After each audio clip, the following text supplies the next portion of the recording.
موضوع الدرس في أحوال المنافقين يوم المحشر سورة الحديد تفسير ابن كثير. الحمد لله رب العالمين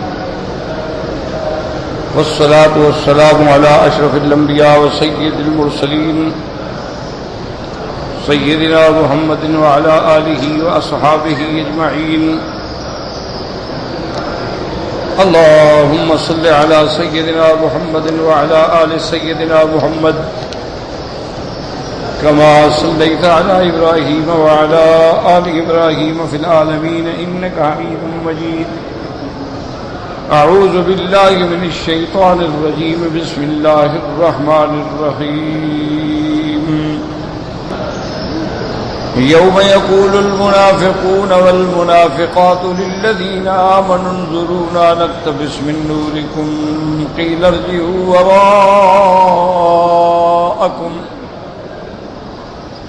ارجعوا وراءكم فالتمسوا نورا فضرب بينهم بسور له باب باطنه فيه الرحمة وظاهره من قبله العذاب ينادونهم ألم نكن معكم قالوا بلى ولكنكم فتنتم أنفسكم وتربصتم وارتبتم وغرتكم الأماني حتى جاء أمر الله وغركم بالله الغرور.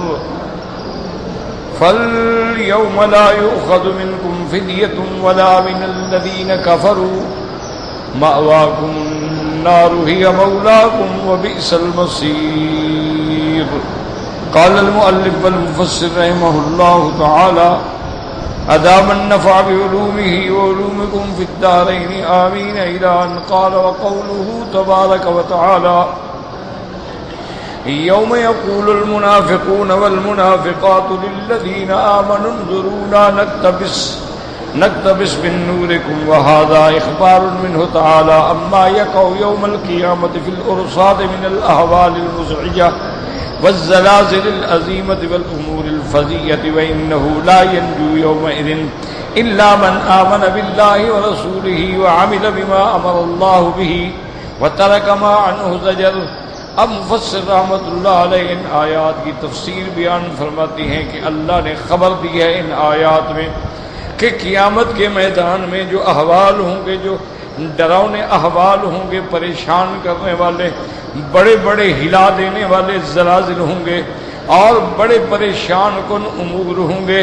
وَإِنَّهُ لَا يَنْجُو يَوْمَئِذٍ اس دن کوئی نجات نہیں پائے گا مگر إِلَّا مَنْ آمَنَ بِاللَّهِ وَرَسُولِهِ مگر وہ جو اللہ پر ایمان لائے اور اللہ کے رسول پر ایمان لائے اور اللہ نے جو حکم دیا اس کی تعمیل کی اور اللہ نے جن چیزوں سے روکا وہ رک گئے.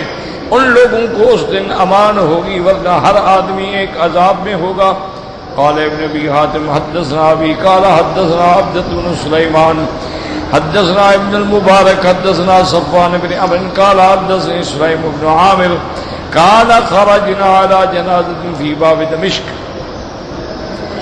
ومعنا ابو امامۃ الباہلی رضی اللہ تعالی عنہ. اس روایت کے اندر ابن ابی حاتم بیان فرماتے ہیں کہ سلیم ابن عامر فرماتے ہیں کہ ایک جنازہ پڑھنے کے لیے ہم دمشق میں گئے اور اس جنازے میں ہمارے ساتھ حضرت ابو امامہ الباہلی رضی اللہ تعالی عنہ بھی موجود تھے. فلما صلی علی الجنازہ واخذوا فی دفنها جب جنازہ ہو گیا اب ان لوگ جو تھے وہ اس میت کے دفن میں مشغول ہوئے. تو اس کے بعد قال ابو امامہ ایھا الناس انکم قد اصبحتم وامسیتم فی منزل تقتسمون فیہ الحسنات والسیئات وتوشکون ان تزانوا منہ الی منزل آخر وہو ھذا. حضرت ابو امامہ نے فرمایا کہ اے لوگو تم لوگ صبح کرتے ہو شام کرتے ہو گھروں میں اور اس کے اندر دونوں چیزیں ہوتی ہیں، یہ حسنات بھی ہوتی ہیں سیئات بھی ہوتی ہیں. وَتُوشِكُونَ أَن تَنْتَزَعُوا مِنْهُ إِلَى مَنْزِلٍ آخر اور تم خیال کرتے ہو کہ اب ہم نے ایک اور منزل کی طرف بھی جانا ہے. پھر آپ نے اشارہ کیا یعنی قبر کی طرف ہم سب نے اسی طرف آنا ہے. سمتن تک اس کے بعد فرمایا الا وہ یشیر الی القبر، آپ نے قبر کی طرف اشارہ کیا کہ یہ قبر وہ ہے بیت الوحدۃ و بیت الظلمہ، یہاں اکیلے ہوں گے، اندھیرا ہوگا، و بیت الدود و بیت الضحک، یہاں کیڑے مکوڑے اور تنگی ہوگی، الا ما وسع اللہ، مگر جن پہ اللہ تبارک و تعالی قبر وسیع فرما دے۔ ثم تنتقلون منه الى مواطن یوم القیامہ، قبر میں دفن ہونے کے بعد پھر ایک وقت آئے گا کہ تم دوبارہ اٹھو گے اور قیامت کے میدان میں جاؤ گے۔ ثم فإنكم في بعض تلك المواطن حتى يغشى الناس أمر من الله وتبيض وجوه وتسود وجوه، ابھی تم میدان قیامت میں کھڑے ہوگے کہ اللہ تبارک و تعالیٰ کی طرف سے ایک ایسی کیفیت ڈالی جائے گی کہ بعض کے چہرے جو ہے رونق والے ہو جائیں گے، بعض کے چہرے سیاہ ہو جائیں گے، ایمان والوں کے چہرے جو ہیں وہ روشن ہو جائیں گے اور کافروں کے چہرے سیاہ ہو جائیں گے۔ ثم تنتقلون منه الى منزل آخر، اس کے بعد تم پھر ایک اور منزل کی طرف جاؤ گے۔ فَيَغْشَى النَّاسُ ظُلْمَةً شَدِيدَةً، تمہیں وہاں ایک سخت اندھیری گھیر لے گی اور ایسی اندھیری ہوگی کہ کچھ بھی نظر نہیں آئے گا۔ ثم يقسم النور، پھر نور تقسیم ہوگا۔ فَيُؤْتَى الْمُؤْمِنُ نُورًا، مومن کو نور دیا جائے گا۔ وَيَتْرَكُ الْكَافِرُ وَالْمُنَافِقُ فَلَا يُعْطِيَانِ شَيْئًا، البتہ کافر اور منافق کو کچھ نہیں ملے گا۔ وَهُوَ الْمَثَلُ الَّذِي يَضْرِبُهُ اللَّهُ تَعَالَىٰ فِي كِتَابِهِ، اور یہ وہی مثال ہے جس کو اللہ نے قرآن میں بیان فرمایا، او كظلمات فی بحر لجی یغشاہ موج من فوقہ موج من فوقہ سحاب، یعنی جب کہ آپ دریاؤں میں ہوں، موج پر موج ہو، اس کے اوپر بادل ہوں، ظلمات بعضها فوق بعض، اندھیرے کے اوپر اندھیرے، اذا اخرج یدہ لم یکد یراہا، اگر کوئی آدمی اپنا ہاتھ بھی نکالے تو نہ دیکھ سکے۔ ومن لم یجعل اللہ لہ نورا فما لہ من نور، جس کو اللہ نور نہیں دیں گے پھر اس کو کہاں سے نور حاصل ہوگا، وہ اسی طرح اندھیروں میں بھٹکتا رہے گا۔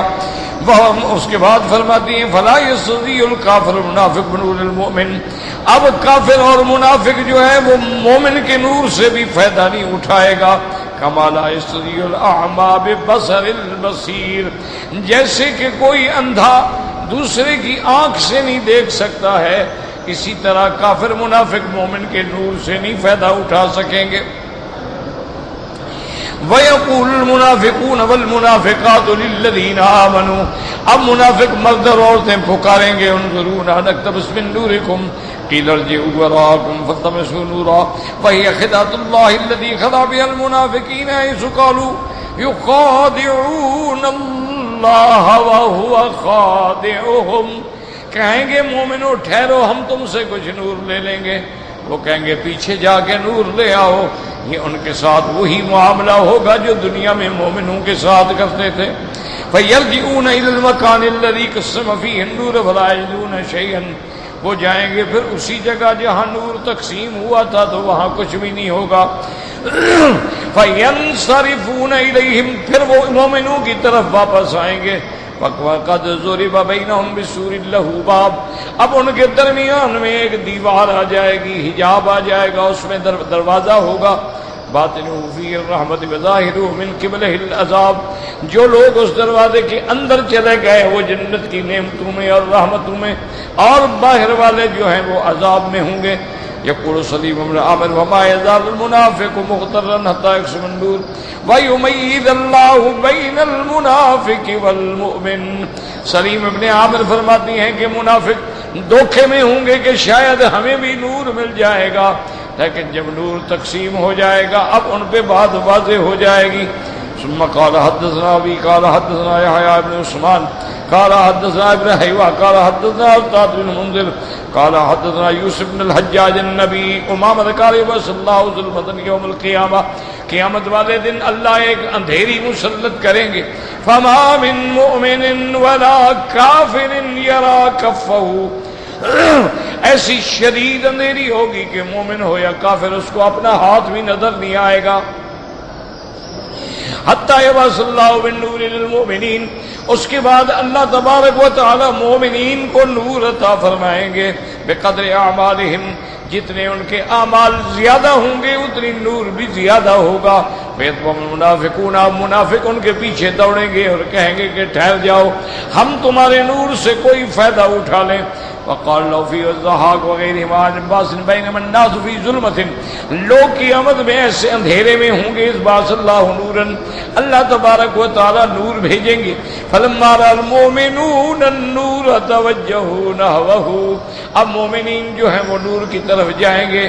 وقال النور دلیلا من اللہ الى الجنہ، اور یہی وہ نور ہے جو مومنوں کو راستہ دکھانے والا ہوگا جنت کا. اسی روشنی کے اندر وہ سیدھے جنت میں پہنچیں گے. فلما رأى المنافقون المؤمنین قد انطلقوا اتبعوهم وضرب اللہ المنافقین.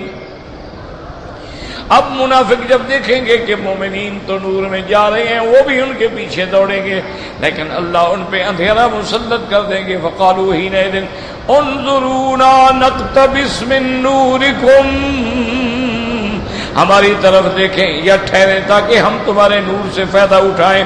فَإِنَّا كُنَّا مَعَكُمْ فِي الدُّنْيَا، دنیا میں ہم تمہارے ساتھ تھے.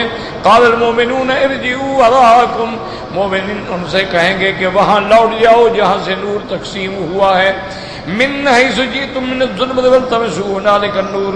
وقال ابو القاسم الطبراني حدثنا عن حسن بن حرفت بن الوية الأتار قال حدثنا اسماعيل بن عيسى الأتار قال حدثنا اسحاق بن بشر بن حذيفة قال حدثنا ابن جريج عن ابن ابي مليكة عن ابن عباس رضي الله تعالى عنهما قال قال رسول الله صلى الله عليه وسلم ان الله تعالى يد الناس يوم القيامة بأسمائهم سترا منه على عباده واما عند الصراط فان الله تعالى يعطى كل مؤمن نورا وكل منافق نورا. حضرت ابن عباس فرماتی ہیں کہ حضور پاک صلی اللہ علیہ وسلم نے فرمایا اللہ تبارک و تعالیٰ قیامت والے دن لوگوں کو ان کے ناموں سے پکاریں گے، یہ بھی اس کا کرم ہے. اما عند الصراط، جب صراط پہ آئیں گے پل صراط پہ، فإن اللہ تعالیٰ یعطی کل مومن نورا، اللہ ہر مومن کو نور عطا فرمائیں گے اور ہر منافق کو بھی نور ملے گا. فإذا استووا علی الصراط، اب جب صراط کے اوپر آ جائیں گے اللہ پاک منافقین کا نور سلب کر لیں گے. فقال المنافقون انظرونا نقتبس من نورکم، اب منافق چیخیں گے کہ ہمیں بھی کچھ نور حاصل کرنے دو. وقال ربنا اتمم لنا نورنا فلا يذكر ذلك احد احدا. اب مومن جو ہیں وہ دعا مانگیں گے کہ مولا ہم پہ رحم فرما، کہیں ہمارا نور بھی نہ چھن جائے. ربنا اتمم لنا نورنا. اور مفسر رحمت اللہ علیہ فرماتی ہیں کہ حضور پاک نے فرمایا وہ پل صراط پہ جو وقت ہوگا کوئی بندہ کسی دوسرے کا سوچے گا بھی نہیں، سب کو اپنی پڑی ہوگی. اور ایک حدیث میں ہے کہ ہر بندہ کہے گا اللہم سلم اللہم سلم، یا اللہ ہمیں سلامتی عطا فرما، یا اللہ ہمیں عذاب سے نجات عطا فرما.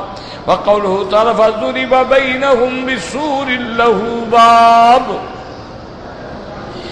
باطنہ فی الرحمۃ وظاہرہ من قبلہ العذاب.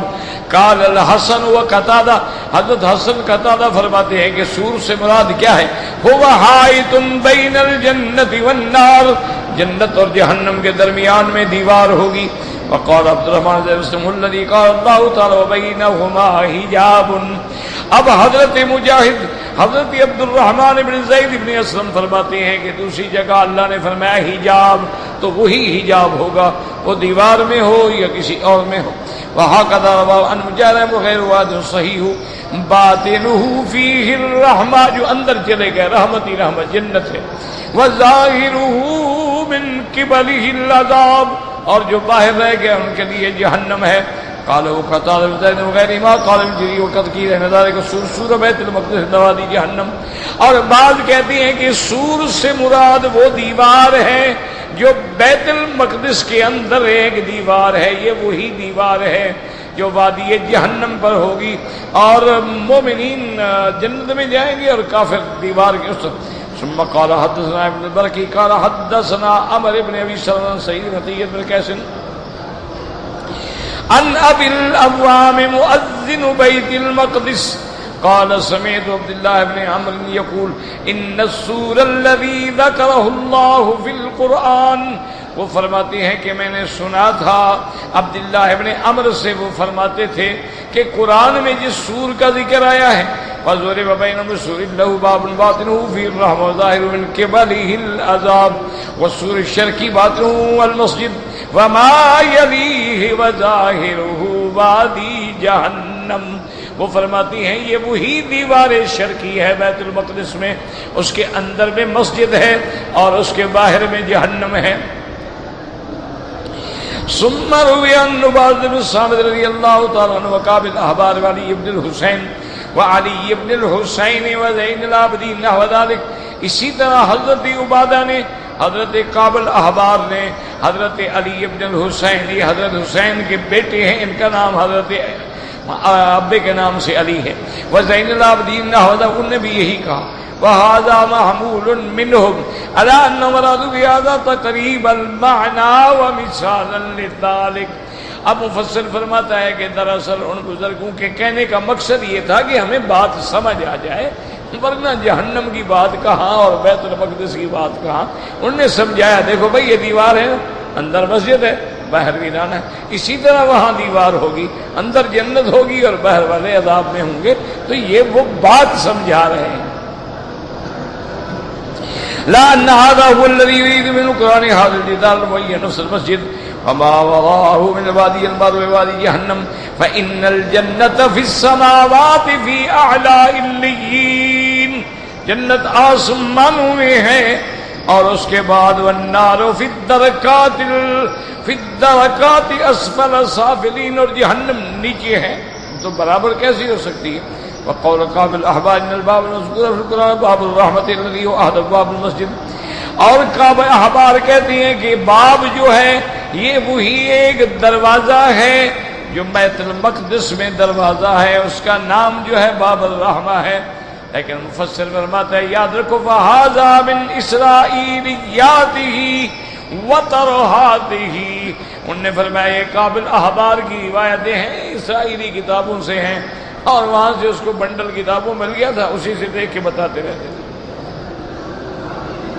وَإِنَّمَا الْمُرَادُ بِذَلِكَ سُورٌ يُضْرَبُ يَوْمَ الْقِيَامَةِ، یہ قیامت والے دن ہوگا، لِيَحْجُزَ بَيْنَ الْمُؤْمِنِينَ وَالْمُنَافِقِينَ فَإِذَا انْتَهَى إِلَيْهِ الْمُؤْمِنُ دَخَلُوا مِنْ بَابِهِ فَإِذَا اسْتَكْمَلُوا دُخُولَ أَغْلَقَ الْبَابَ وَبَقِيَ الْمُنَافِقُونَ مِنْ وَرَائِهِ فِي الْحَيْرَةِ وَالظُّلْمَةِ وَالْعَذَابِ كَمَا كَانُوا فِي الدَّارِ الدُّنْيَا فِي كُفْرٍ وَجَهْلٍ وَشَكٍّ وَحَيْرَةٍ۔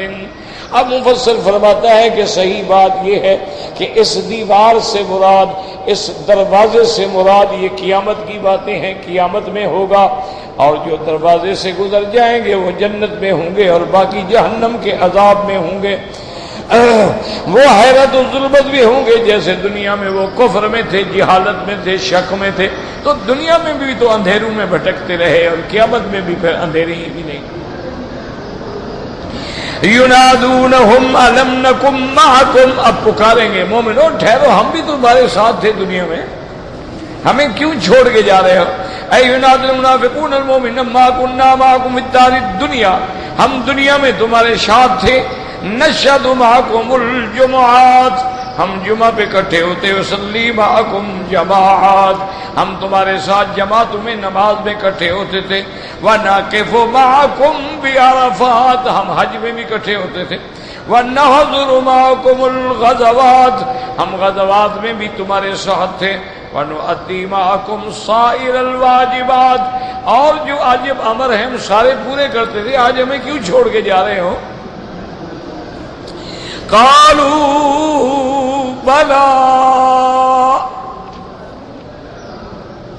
ای فاجاب المؤمن المنافقین قائلین بلا قد کنتم معنا، باقی تم دنیا میں ہمارے ساتھ تھے، ولکنکم فتنتم انفسکم وتربصتم وارتبتم وغرتکم الامانی، قال باب فتنتم انفسکم، تم نے اپنے نفسوں کو فتنے میں ڈالا، کیا مانا؟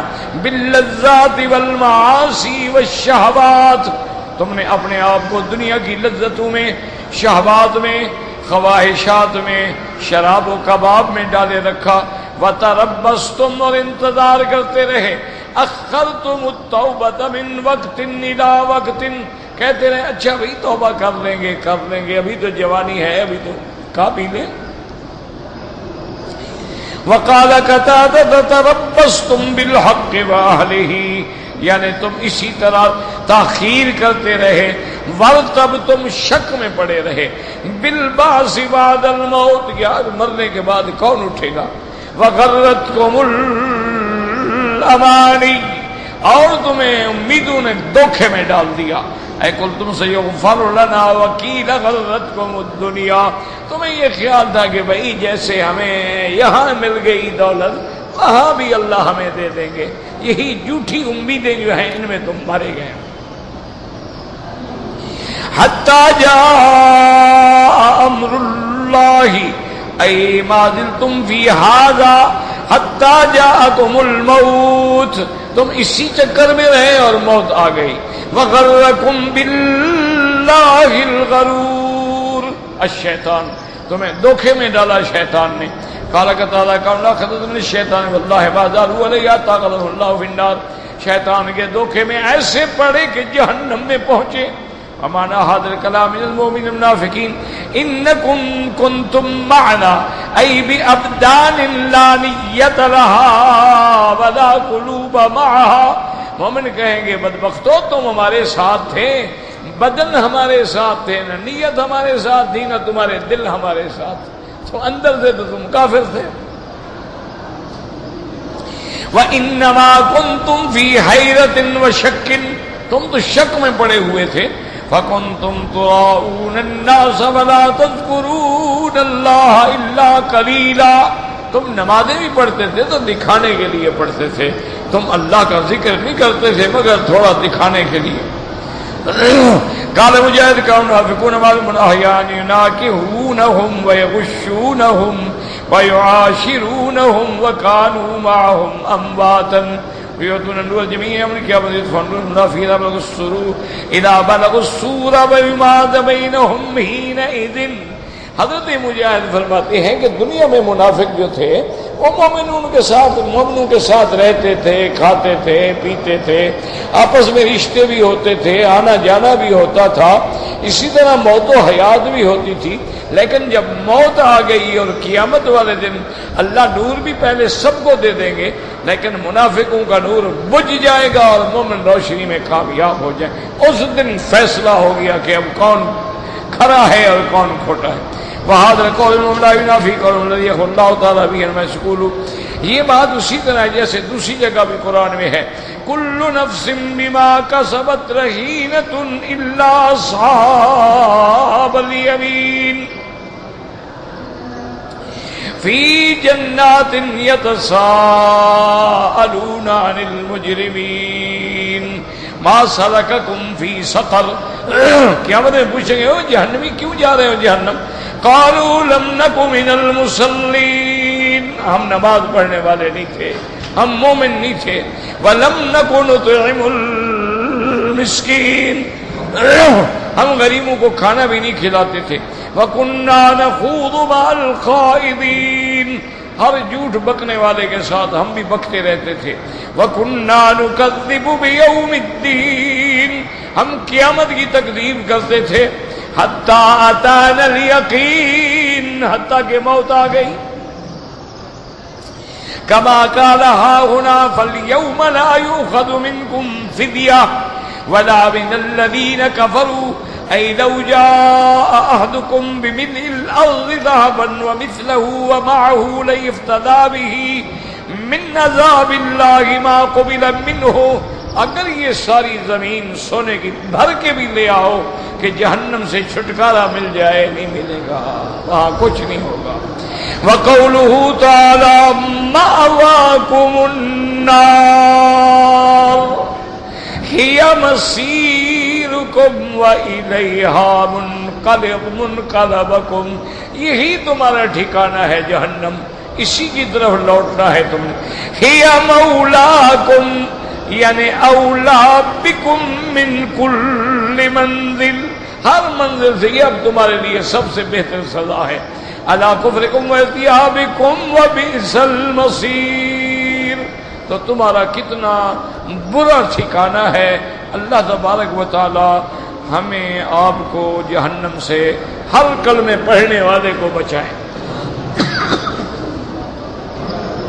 یاد رکھیں کہ یہاں ایک لفظ آیا ہے ہی مولاکم. یہ لفظ مولا جو ہے اسی لیے بہت سارے علماء فقہاء محدثین فرماتے ہیں کہ لفظ مولا کا اطلاق صرف اللہ تعالی کی ذات پہ کیا جائے اور کسی کو مولا نہ کہا جائے. اس لیے کسی کو لکھے نا مولانا تو وہ کہتے ہیں ناجائز، کیونکہ وہ کہتے ہیں کہ مولا جو ہے ہوا مولاکم، صرف اللہ کی ذات جو ہے وہ مولا. تو کوئی بندہ مولانا کیسے بن سکتا ہے؟ اسی لیے وہ کہتے ہیں کہ جو حضرات درود شریف میں بھی پڑھتے ہیں نا اللہم صلی علی سیدنا و مولانا، وہ کہتے ہیں نہیں پڑھنا چاہیے، یہ منع. اور اسی طرح حدیث مبارک میں ایک بڑا واضح واقعہ موجود ہے، اور حدیث بھی صحیح حدیث ہے، کہ جس دن جنگ احد میں مسلمانوں کو شکست ہو گئی، سرکار دو عالم کے دندان مبارک شہید ہو گئے، آپ کے رخسار مبارک جو تھے وہ زخمی ہو گئے، سیدنا حمزہ رضی اللہ تعالی عنہ جیسے بطل الاسلام جو تھے شہید ہو گئے، تو اب کافروں کی تو بڑی خوشی کا دن تھا نا. تو ابو سفیان کو یہ بات پہنچی کہ بھی حضور صلی اللہ علیہ وسلم بھی شہید ہو گئے. تو وہ ایک پہاڑی پہ چڑھ گیا اور زور سے کہا اولو حبل، آج ہمارا خدا حبل بلند ہو گیا، جیت گیا، مسلمان ہار گئے. حضرت عمر رضی اللہ تعالی عنہ حضور کے ساتھ بیٹھے تھے، تو حضور پاک نے بھی ابو سفیان کا نعرہ سنا اور عمر نے بھی سنا، تو حضرت عمر سے حضور نے فرمایا اس کو جواب دو. اس نے جب دوبارہ کہا کہ اولو حبل، فقال رسول اللہ نے فرمایا کہو اس کو اللہ اعز و اجل، سب سے عزت والا اور بلند اللہ کی ذات ہے، یہ تمہارے حبل شبل کیا ہے؟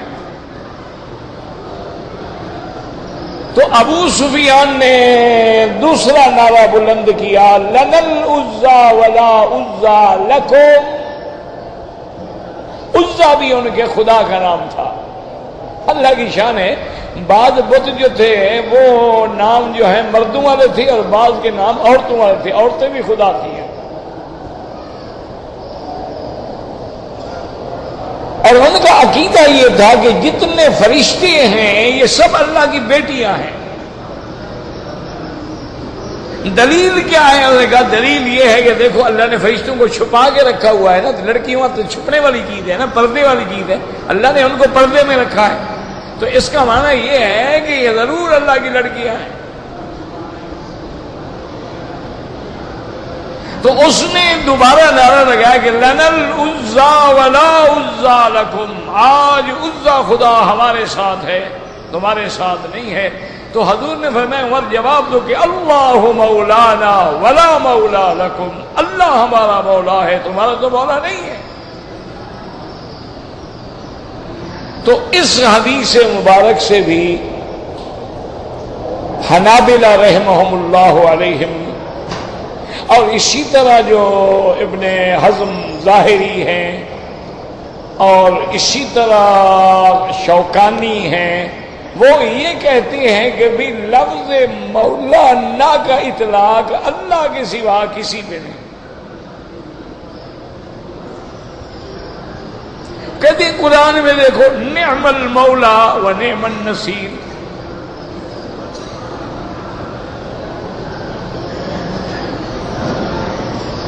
اسی طرح وہ کہتے ہیں قرآن میں دیکھیں کہ ربنا لا تؤاخذنا ان نسینا او اخطانا ربنا ولا تحمل علينا اصرا كما حملته على الذين من قبلنا ربنا ولا تحملنا ما لا طاقة لنا واعف عنا واغفر لنا وارحمنا انت مولانا. تو بہرحال ان کی دلیل یہ ہے. لیکن بعض علماء جو ہیں جیسے احناف ہیں، شوافع ہیں، اور بھی کئی ائمہ ہیں، وہ کہتے ہیں اللہ کے بندے اس لفظ کا اطلاق حقیقتاً تو اللہ پر ہے لیکن مجازاً ہم کسی دوسرے کو بھی کہہ سکتے ہیں.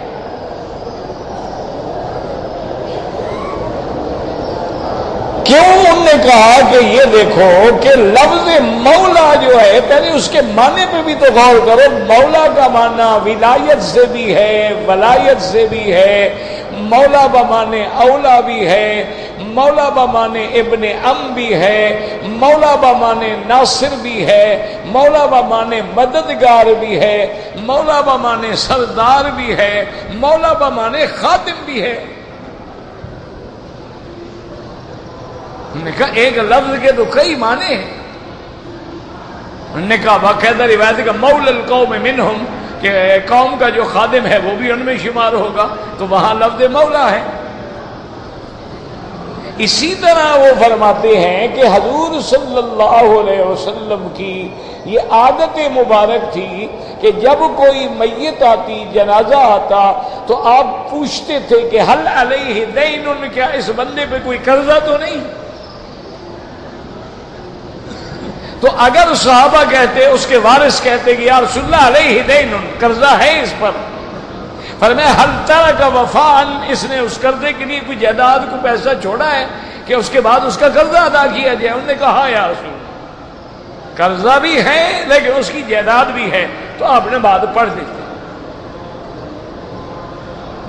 اگر کہا جاتا کہ علیہ دین وما ترک وفاء، کہ قرضہ ہے لیکن جائیداد کوئی نہیں، حضور فرماتے صلوا علی صاحبکم، تم اس کا جنازہ پڑھ لو، میں جنازہ نہیں پڑھتا جس نے قرضہ دینا ہو. ہم تو قرضہ لیتے ہی اس لیے ہیں نا کہ ہضم کر جائے. ہم تو لیتے وقت نیت ہی یہی ہوتی ہے نا.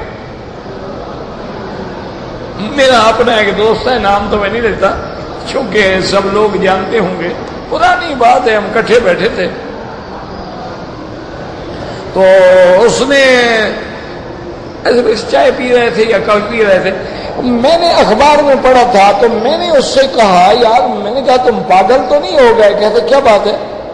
میں نے کہا میں نے اخبار میں پڑھا کہ تم کوئی 85 پتہ نہیں 95 کروڑ قرضہ لے رہے ہو بینک سے. وہ بڑے ٹھاٹ سے ہاں ہاں ہاں کر کے ہنس پڑا. میں نے کہا پاگل آدمی، یہ ہنسنے کی بات.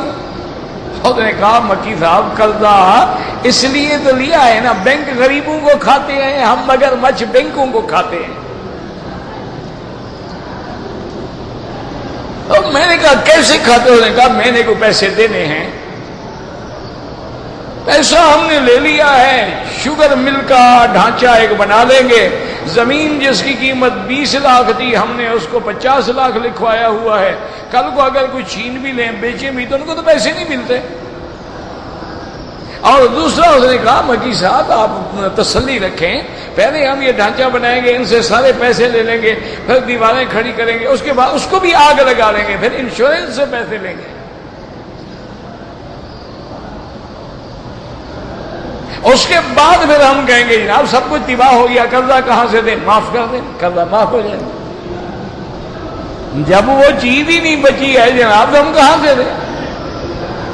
یہ مسلمان ہے، وہ بہت بڑی شخصیت ہے وہ. میں نے کہا یار تم، اس نے کہا بھی تم اچھا مکی صاحب ناراض نہ ہو، تم یہ بتاؤ بینک والوں کا پیسہ حلال ہے یا حرام؟ میں نے کہا حرام ہے، تو حرام ہمیں کھانے دو، تم تو نہیں کھاتے۔ جب وہ سارا حرام اکٹھا کر رہے ہیں تو ہمیں بھی تو کھانے دو نا ان کا حرام۔ انا للہ و انا الیہ راجعون۔ پتہ نہیں کہ اس کے اندر پیسہ ہم غریبوں کا ہوتا ہے، سب کے پیسے بینکوں میں پڑے ہوتے ہیں، بینک گھر سے قرضہ دیتا ہے۔ بہرحال یہ لمبی چوڑی بحث ہے۔ تو حضور فرماتے کہ بھئی اگر قرضہ ہے میں جنازہ نہیں پڑھوں۔ اچھا، جب اللہ نے میرے مدنی پاک کو فتوحات دی، مال غنیمت آ گیا، بیت المال بھر گیا، تو حضور پوچھتے تھے حل علیہ دین، قرضہ ہے؟ انہوں نے کہا ہاں جی۔ تارک وفان؟ انہوں نے کہا جی نہیں۔ انا مولا لمن لا مولا لہ، میں اس کا متولی ہوں جس کا کوئی نہ ہو، فرمایا اس کا قرضہ میں ادا کر دوں گا، نماز بھی پڑھ دیں۔ تو وہاں آپ نے خود فرمایا کہ انا مولا لمن لا مولا لہ۔ اچھا، اسی طرح شیعہ نے جو نکالا ہے نا علی ولی مولا، مولا علی، وہ بھی اسی سے نکالا ہے کہ مولا بمانے اولا ہے، لہذا خلافت کے لیے حضرت علی اولا ہونا چاہیے۔ تو مولا کا معنی تو چاچے کا بیٹا بھی ہے، تو حضرت علی تو ابن عم بھی ہے۔ مولا کا معنی مددگار بھی ہے۔ اچھا، مولا کا معنی غلام نوکر جو ہے وہ بھی مولا ہوتا ہے۔ تو جب احتمال آ جائے، اذا جاء الاحتمال بطل الاستدلال، پھر حجت نہیں پکڑی جا سکتی، کیونکہ ایک لفظ جو ہے کئی معنوں میں استعمال ہوتا ہے۔ اب دیکھیں لفظ عین، عین کہتے ہیں آنکھ کو۔ اچھا، لفظ عین کہتے ہیں نہر کو، عین کہتے ہیں جاسوس کو، عین کہتے ہیں یہ گھٹنے کی ہڈیوں کو، عین کہتے ہیں سورج کو، عین کہتے ہیں کسی چیز کا آپ نمونہ بنا کے ماڈل دکھائیں، اس کو بھی آئینہ کہتے ہیں۔ تو اب لفظ عین جو ہے اس کو ہم دیکھیں گے کہ اگر ہوگا عین طلعت تو ہم کہیں گے آنکھ مراد ہے، بھی آنکھ نے دیکھا۔ اگر ہوگا عین جرت، بھی عین بہ پڑی، ہم کہیں گے ہاں یہاں نہر مراد ہے۔ اگر ہوگا عین انکسرت، ہم کہیں گے بھی اس کے گھٹنے کی ہڈی ٹوٹ گئی۔ اور اگر ہوگا عین تجسست، ہم کہیں گے جاسوس نے خبر لی ہے۔ تو اس کے سیاق و سباق کو دیکھ کے ترجمہ کرنا پڑتا ہے۔ اسی لیے ہم روتے رہتے ہیں کہ بھائی صرف عربی پڑھنے سے یا لغت جاننے سے یا مطالعہ کرنے سے آدمی قرآن کا مفسر نہیں بن سکتا ہے، کیونکہ ایک لفظ کے کئی معانی ہیں اور ایک لفظ کے لحن بدلنے سے بھی معنی بدل جاتے ہیں۔ اب دیکھیں اردو میں بھی اس کی مثال ہے۔ آپ مثلا کسی سے کہیں کیا بات ہے، پھر آپ اس کو کہیں کہ کیا بات ہے، اب معنی بدل گیا کہ نہیں؟ حرف تو ایک ہے۔ آپ کہیں کیا بات ہے، اب معنی ایک ہے، معنی بدل گیا، لفظ ایک ہے، لحن بدلنے سے بھی معنی بدل گیا۔ اسی لیے یہودی جو تھے دشمن اسلام، جب سرکار دو عالم پہ گزرتے نا تو پتہ ہی کیا کہتے؟ السلام علیکم۔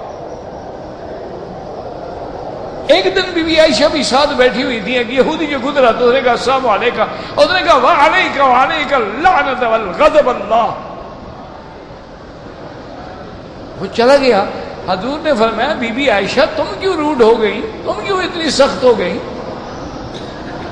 اس کو لعنت کر دی، اس پہ اللہ کا قہر نازل کر دی، کیا ہے، کیوں ایسے ناراض ہوئی؟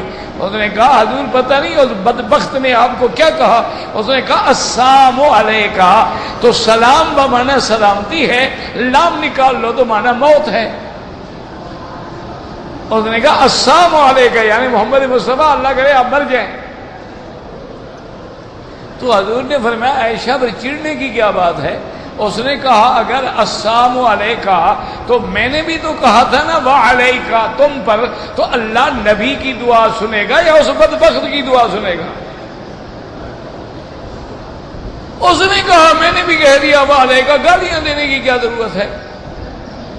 جو اس نے کہا میں نے اس پہ لوٹا دیا۔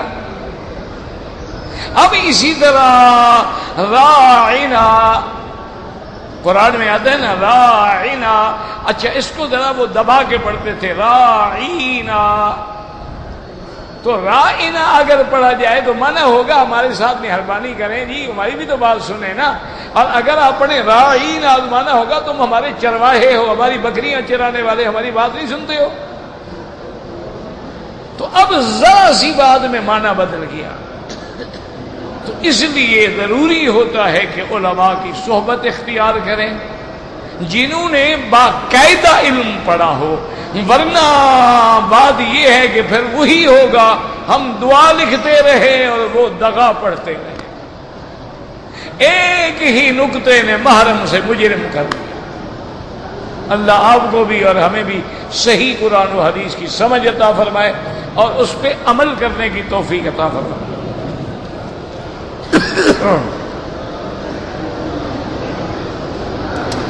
کہتے ہیں جی کہ میں نے وطن واپس جانا ہے تو میں عمرے کا یعنی طواف الوداع ایک دن پہلے کر لوں. میرا بھائی پہلی بات سمجھو کہ طواف الوداع کا معنی ہی یہ ہوتا ہے کہ وہ آپ کا سب سے آخری عمل ہو. ان یکون آخر العہد بالبیت الطواف، سب سے آخر میں آپ طواف کریں اور جائیں. یہ نہیں کہ بس رات کو ٹھہریں، ایک دن پہلے طواف الوداع کر لیں. طواف الوداع تو ہوتا ہی آخری کام ہے. حتیٰ کہ بعض فقہا تو کہتے ہیں طواف الوداع کرنے کے بعد کوئی چیز نہ خریدے نہ لے، بس کرے اور چلے. باقی یاد رکھو کہ عمرے والوں کے لیے طواف الوداع واجب ہی نہیں ہے. نہیں کرو گے تو کوئی بات نہیں، لیکن کرو گے تو ثواب ہے. کیوں؟ بندے کا کیا پتا ہے ہم زندہ رہیں گے نہیں رہیں گے، پھر طواف نصیب ہوگا نہیں ہوگا.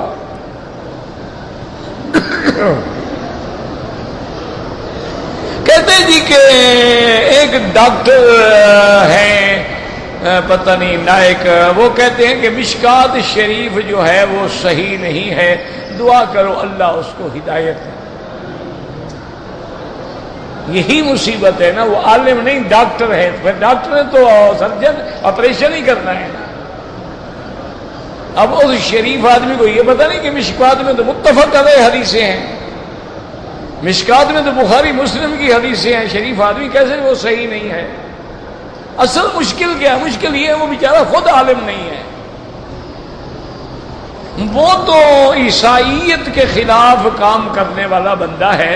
احمد دیدات کی کتابوں سے متاثر ہوا، عیسائیت کے خلاف. اب چینل ہو گیا، دنیا تو پھر انہی لوگوں کو دیکھتی ہے نا جو چینل پہ آ جائیں.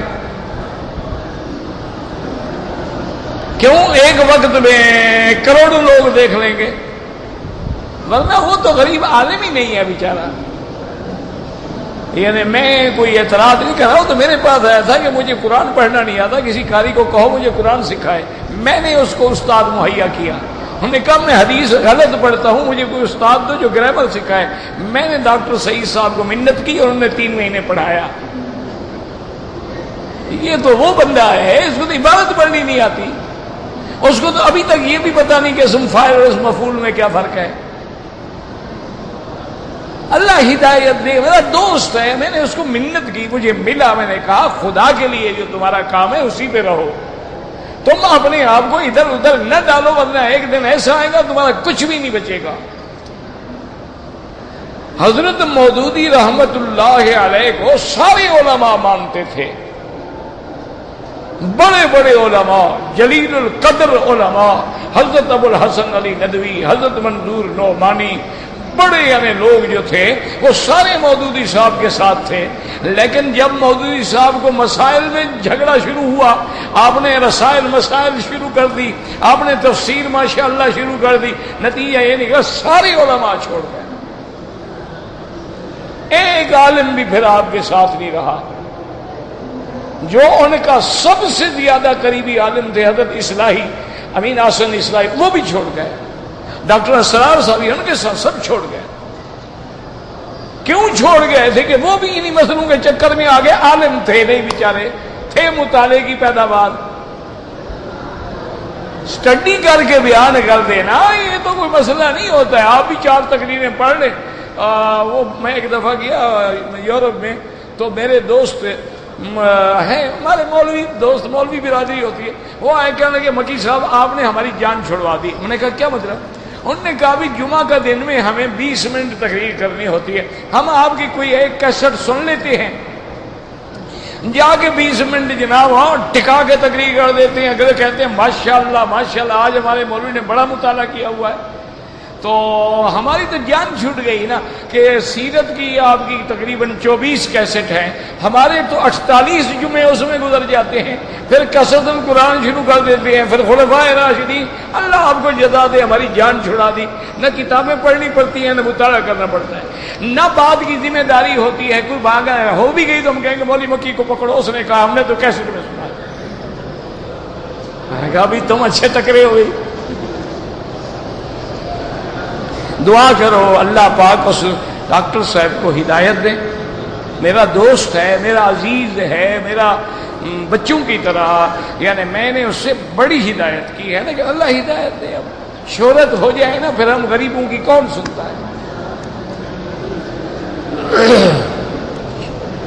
لا حول ولا قوت. مشکات شریف کبھی ارادہ ہو نا کھول کے دیکھ لو کہ مشکات شریف کی کیا نعوذ باللہ ساری حدیثیں غلط ہیں. وہ خدا کے بندو پھر کچھ بھی نہیں بچے گا تباہ ہو جاؤ گے. اگر حدیث صحیح کا مطالبہ کرو گے تو حدیث حسن کہاں جائے گی حسن لذاتی ہی کہاں جائے گی حسن لغیر ہی کہاں جائے گی خبر واحد کہاں جائے گی حدیث مرسل کہاں جائے گی مراسیل ابو داؤد کہاں جائیں گے تعلیق امام بخاری کہاں جائیں. کیا کہتے ہو؟ عقل کرو کسی عالم کی خدمت میں جا کے علم پڑھو.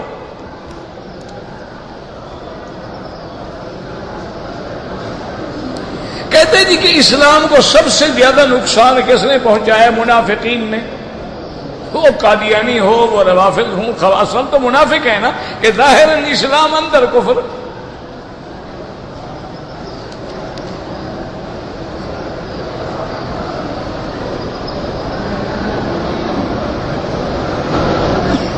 میں نے غسل کیا میرے پاس ایک چادر تھی پھر دوسری چادر منگائی پھر میں نے غسل. کیا تماشا ہے؟ ایک چادر میں بھی تم نیت کر لیتے لبیک اللہم لبیک کوئی ضروری نہیں دوسری چادر نہ ہو. ایک غریب آدمی ہے اس کے پاس ہے ہی ایک چادر تو کیا ہے نہ ہو دوسری چادر تمہارا نہ کریں. یہ اچھا مسئلہ ہے بھائی. اچھا چادر نہیں ہے قمیض ہے یہ قمیض ہے کندھے پہ ڈال لو لبیک اللہم لبیک بس. اللہ نے تو آسانی پیدا کی ہے تم نے دین کو مشکل بنا دیا ہے.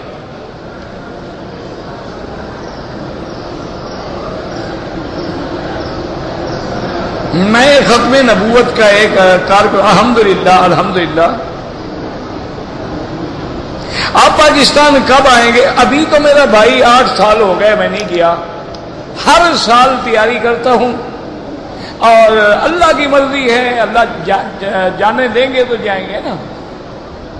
تو ارادہ ہر سال. اب آج ایک فائدہ مجھے اور ہو گیا ہے اب ماشاءاللہ بہت لوگوں نے اپنے ساتھ مکی لکھ دیا ہے. وہ جو بھی گناہ کرے میرے گلے میں پڑتا ہے. مکی صاحب نے کہا ہے مکی صاحب نے کہا ہے مکی صاحب آئے تھے مکی صاحب نے فرمایا تھا مکی صاحب کا اشتہار لگا ہوا تھا. اور خدا کے بندے میں تو 8 سال سے گیا ہی نہیں. کیا آگے وہ مکی لکھ دیتے ہیں لوگ کٹھے ہو جاتے ہیں دھوکے میں کہ مکی صاحب آ رہے ہیں. انا للہ و انا الیہ راجعون. اللہ ہدایت دے اور کیا کریں. اگر ہم عزیزوں کو ملنے کے لیے جدہ جائیں واپسی پہ احرام ضروری نہیں ہے لیکن باندھ لو تو مفت کا عمرہ مل جائے گا. عصر کے بعد جو طواف کرتے ہیں حنفی مسلک میں اس کی 2 رکعتیں مغرب کے بعد پڑھیں. باقی ائمہ کے نزدیک حرم میں جائز ہے جب بھی چاہے پڑھ سکتا ہے. لیکن یاد رکھو ایک بات سمجھی کرو کہ ایک صحیح حدیث ہے میرے محبوب دو عالم کی کہ لا صلاۃ بعد الفجر حتی تطلع الشمس. فجر کے بعد کوئی نماز نہیں جب تک سورج نہ نکلے. اور عصر کے بعد کوئی نماز نہیں جب تک سورج نہ ڈوبے۔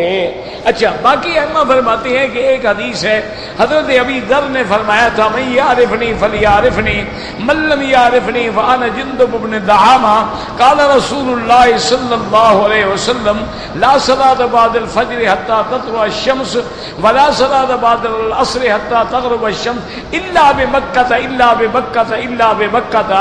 وہ فرماتے ہیں کہ حضرت ابی ذر نے کہا حضور نے منع کیا ہے لیکن مکے میں منع نہیں کیا۔ وہ اس حدیث سے حجت پکڑتے ہیں، حالانکہ یاد رکھو وہ حدیث معلول ہے، اس میں 4 علتیں ہیں، اور روکنے والی حدیث جو ہے وہ صحیح ہے، سیاستہ کی حدیث ہے، اور یہ حدیث معلول ہے۔ تو بہرحال بات سمجھیں کہ اگر ہم مغرب کے بعد پڑھیں تو کوئی حدیث مخالف ہے، عصر کے بعد پڑھیں تو ایک حدیث تو مخالف ہے نا، تو ہم ایسا کام کیوں نہ کریں گے جہاں کوئی بھی حدیث ہمیں مخالف نہ ہو۔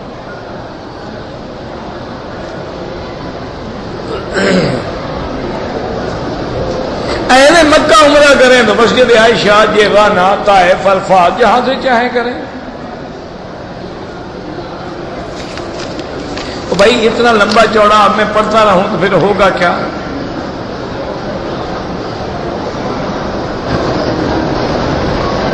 ایک عورت نے کہا اللہ پوچھے تو کہہ دینا اولاد ہے کہ جھوٹے قصے کہیں سے انہوں نے گھر رکھے ہیں۔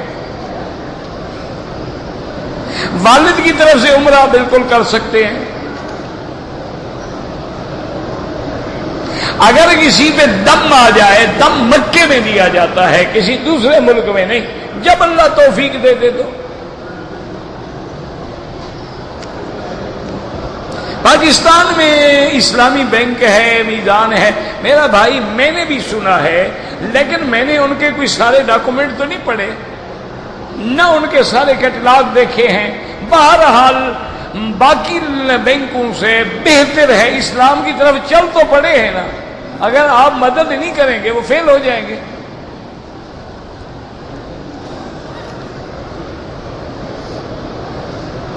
بیماری میں دوا کرنا سنت رسول اللہ ہے، علاج کرو۔ حضور نے کئی بیماریوں کا علاج آپ نے خود بتلایا۔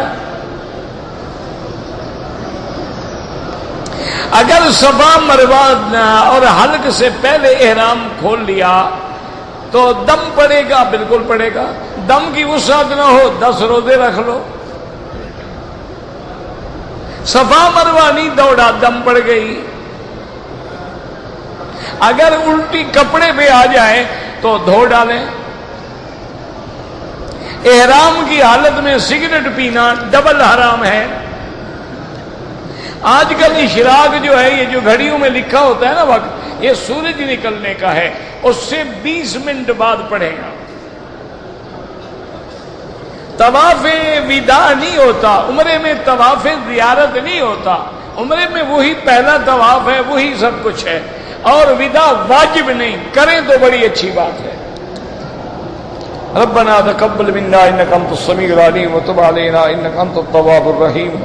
لا الہ الا اللہ العلیم الحلیم، لا الہ الا اللہ الحلیم العظیم۔